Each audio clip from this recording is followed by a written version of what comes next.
Dans les cellules d'une feuille de calcul Excel, on peut saisir à peu près tout et n'importe quoi. On peut saisir du texte, on peut saisir des nombres, ou décimaux, ou des dates. C'est très facile, il n'y a pas de contrôle.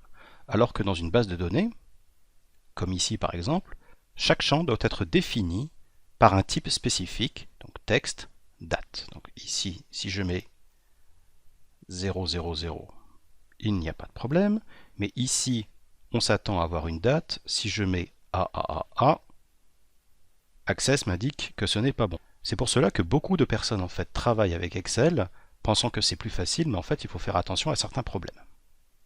Par exemple, dans mon document, je peux voir ici que j'ai plusieurs informations. Alors, si vous regardez attentivement, certaines sont sur la gauche de ma cellule, ici aussi, et d'autres à droite. Alors, cette indication est primordiale et même fondamentale dans Excel, parce que tout ce qui est cadré à droite, comme les nombres ici, ou les dates, ce sont des chiffres. Tout ce qui est à gauche, c'est du texte.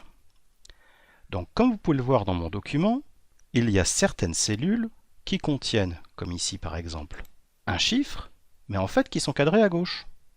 Alors pourquoi cela? Tout simplement parce que la décimale utilisée dans le cas de figure présent, c'est le point.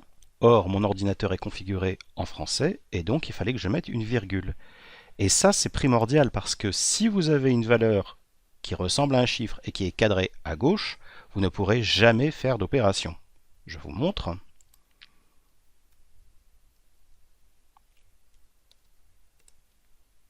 Valeur.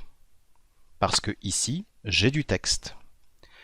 De la même façon, ici pour les dates, et nous reverrons les dates un petit peu plus tard dans la section dédiée aux dates. Ici, j'ai mardi 5 juillet 2016, et vous pouvez voir ici dans la barre de formule 05-07-2016. Donc comme vous pouvez le constater, entre la barre de formule et le contenu de la cellule, l'affichage est différent. Mais en fait, ça c'est juste une histoire de formatage de la date. Par contre, dans la cellule qui est au-dessus, j'ai bien mardi 5 juillet 2016. Alors oui, la valeur est identique, mais pour Excel, ce n'est pas une date. Et de la même façon que pour les nombres où je ne peux pas faire d'opération, là je ne pourrai pas faire de sélection spécifiquement sur le mois de juillet ou l'année 2016. A l'inverse, pour les codes postaux français sont sur 5 caractères. Tant que mon premier chiffre ne commence pas par un 0, je n'ai pas de souci. Par contre, pour Charleville-Mézières, qui est dans le département des Ardennes, qui devrait commencer par 08, si je fais ici 08000, vous pouvez voir que Excel de lui-même retire le premier 0 parce qu'il considère que c'est pour un nombre inutile de le conserver. Or nous ici, on ne veut pas conserver la valeur 08000 en tant que valeur nombre, mais en tant que texte, un petit peu comme pour Nice ici. Donc pour transformer un chiffre en texte, nous avons deux options. Soit je commence par une apostrophe, et je fais 08000, et là vous pouvez voir que maintenant ma valeur est bien cadrée à gauche de la cellule. D'ailleurs ici j'ai une petite cote verte qui s'affiche, et Excel m'indique que le nombre est stocké sous forme de texte. Moi ça me va très bien, donc je peux ignorer l'erreur. La deuxième méthode pour écrire un nombre en texte consiste à forcer le format de la cellule. Donc ici j'ai plusieurs formats que nous étudierons un petit peu plus en détail par la suite, mais tout en bas, donc il faut descendre l'ascenseur, j'ai le format texte.